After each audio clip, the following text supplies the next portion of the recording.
Surat civil હોસ્પિટલની medical કોલેજમાં રેગિંગના આરોપસર 4 senior resident doctor વિરુદ્ધ ખટોદરા પોલીસ સ્ટેશનમાં ગુનો નોંધાયો છે। વહીવટી અધિકારીની પત્ર ફરિયાદને આધારે પોલીસે ભારતીય ન્યાય સંહિતાની કલમ હેઠળ તપાસ શરૂ કરી છે। સુરત સિવિલ હોસ્પિટલની મેડિકલ કોલેજના માઇક્રોબાયોલોજી વિભાગમાં 9 જુનિયર રેસિડેન્ટ ડોક્ટરને લેબમાં ગેરકાયદેસર રીતે 2 કલાક બેસાડી રાખી માનસિક ત્રાસ આપવામાં આવ્યો હોવાનો આરોપ છે।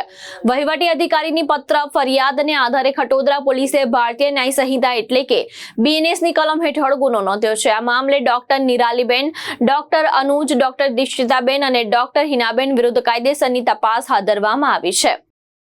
જે કમિટીમાં પ્રાથમિક રીતે એવું તારણ કરવામાં આવેલું છે તપાસના અંતે કે 4 ડૉક્ટરો દ્વારા રેસિડેન્ટ ડૉક્ટર ફર્સ્ટ યરનાઓને રેગિંગ અને માનસિક ત્રાસ આપવામાં આવતો હતો, જેના ભાગરૂપે કમિટીએ ગઈકાલે રાત્રે ખટોદરા પોલીસને એક રિપોર્ટ આપેલો હતો।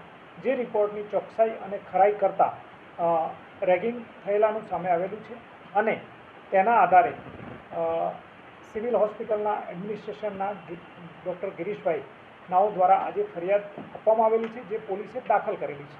ફરિયાદના મૂળ તત્વોમાં 4 ડૉક્ટરો છે, જેમનું નામ છે ડૉક્ટર વસાવે નિરાલીબેન, ડૉક્ટર અનુજ મહેશ્વરી, ડૉક્ટર ગેવરિયા દિશિતાબેન અને ડૉક્ટર ભૂત હિનાબેન નાઓ દ્વારા ગઈ તારીખ 8/8/26ના કોઈ પણ સમય પહેલાં સિરોલોજી લેબમાં 10 વિદ્યાર્થીઓને બોલાવીને સાંજના ભાગે 5 વાગ્યાથી 7 વાગ્યા સુધી હેરેસમેન્ટ અને એબ્યુઝ કરવામાં આવેલા હતા, જેના કારણે વિદ્યાર્થીઓને એક પ્રકારનો માનસિક તણાવ અને ત્રાસ રહેતો હતો। જે પ્રાથમિક રિપોર્ટ આધારે ખટોદરા પોલીસ સ્ટેશનમાં આવી ગિરીશભાઈ એ ફરિયાદ નોંધાવેલી છે, જેની ફરિયાદ આજરોજ કલાક 37 વાગે દાખલ કરવામાં આવેલ છે અને આગળની કાયદેસરની કાર્યવાહી કરવામાં આવનાર છે। સર, કઈ રીતના ત્રાસ આપતા હતા, કઈ રીતના હેરાનગતિ કરતા હતા? પ્રાથમિક તપાસમાં જે રેગિંગ કમિટી દ્વારા તપાસ થયેલી છે તેનો આધાર લઈને હું ચોક્કસ કહીશ કે તે લોકોને કામ નથી કરતા, કામ આવડતું નથી અને નવા છે, માટે તેમનામાં ઘણી ઉણપો છે, તે પ્રકારે તેમને ડિહ્યુમિલેટ કરવામાં આવતા હતા, જેના કારણે તમામ ડૉક્ટરોએ પ્રાથમિક રેગિંગ સમિતિમાં જણાવેલ છે કે તેઓ રેગિંગનો ભોગ બનેલા છે। કેટલા સમયથી આ રીતના હેરાન કરતા હતા? આ અગાઉ કોઈ લેખિત કે મૌખિક રજૂઆત થયેલાનું અત્યાર સુધી ધ્યાનમાં નથી આવેલું, પરંતુ પોલીસ ઇન્વેસ્ટિગેશનમાં સમયગાળો ચોક્કસ ઇન્વેસ્ટિગેશન બાદ ખ્યાલ આવશે। પરંતુ જ્યારે બનાવ બન્યો છે ત્યારે જે કમિટીને વિદ્યાર્થીઓને ટીચર્સે સામે આવીને જણાવેલું છે તે મુજબ છેલ્લા 15 દિવસ મહિનાથી આ રેગિંગ ચાલુ હતું એવું પ્રાથમિક રીતે કહી શકીએ તેમ છે। સર, આ એક જ ડૉક્ટર છે કે અન્ય ડૉક્ટરને પણ હેરાન કરતા હતા આ લોકો?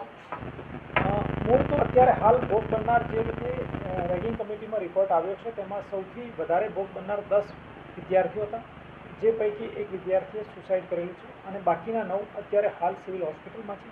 અને રેગિંગ કમિટીએ આ 4 ડૉક્ટરો વિરુદ્ધ જે પણ એમના નોર્મ્સ હતા એ મુજબ કાર્યવાહી પણ કરેલી છે। 6 મહિના સુધી સસ્પેન્શન કે હોસ્ટેલમાં નહીં આવવાનું કે કોલેજમાં નહીં આવવાનું એવા પગલાં પણ તેઓ દ્વારા લેવાયેલા છે, પણ એ તેઓના મેન્ડેટરી પગલાં છે, પરંતુ પોલીસ સમક્ષ જે જાહેરાત થઈ છે તે મુજબ તેમના વિરુદ્ધ કાયદેસરની કાર્યવાહી, ફોજદારી કાર્યવાહી પણ કરવામાં આવનાર છે। સર, એના માતા પિતાએ કોઈ ફરિયાદ નોંધાવી છે ખરી અત્યાર લગીનમાં? હા, એ આ જે બનાવ છે એ અકસ્માત મોતથી અલગ પ્રકારનો છે।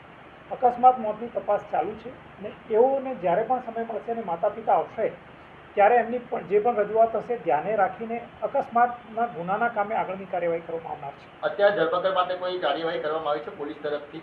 નહીં, આજ તો ફક્ત ફરિયાદ દાખલ થઈ છે અને એના સમર્થનમાં કમિટીનો રિપોર્ટ લેવામાં આવ્યો છે અને બીજા નિવેદનો લેવાને ચાલી રહી છે। સાહેબ, આમાં સજાની કેટલી જોગવાઈ છે? સાહેબ, સજાની જોગવાઈ 3 વર્ષ સુધીની છે અને જે એબ્યુઝિંગ આ છે બીજી જે ડિહ્યુમિલેટની છે તેમાં 2 થી 3 વર્ષની બીજી સજાની જોગવાઈ। કઈ કલમો લાગી શકે છે? કલમ BNS 127, 2, 352 અને 54ની કલમનો ધારાધોરણ મુજબ ફરિયાદ આપવામાં આવી છે। સર, આ જે 4 વિદ્યાર્થીઓ છે તેમની સામે પોલીસ કઈ પ્રકારની કાર્યવાહી કરશે? કડકમાં કડક પગલાં લેશે કે પછી એ વિદ્યાર્થીઓ છે તો એના ભવિષ્યને દેખાતા પગલાં લેશે? નહીં, જ્યારે પોલીસ સ્ટેશનમાં કોઈ પણ ફરિયાદ દાખલ થાય છે ત્યારે ફક્ત અને ફક્ત પોલીસ માટે ફરિયાદી અને આરોપી જ હોય છે અને નામદાર કોર્ટને ડિસ્ક્રિમિનેટરી પાવર છે કે શું કરવું, પરંતુ એઝ અ પોલીસ કે એઝ અ ઇન્વેસ્ટિગેશન ઓફિસર તે કોઈપણ પ્રકારના લાગણી, મોહ કે અન્ય બાબતોને ધ્યાને રાખ્યા વગર જે ન્યાયિક પ્રક્રિયા છે માત્ર એને ધ્યાને રાખવા।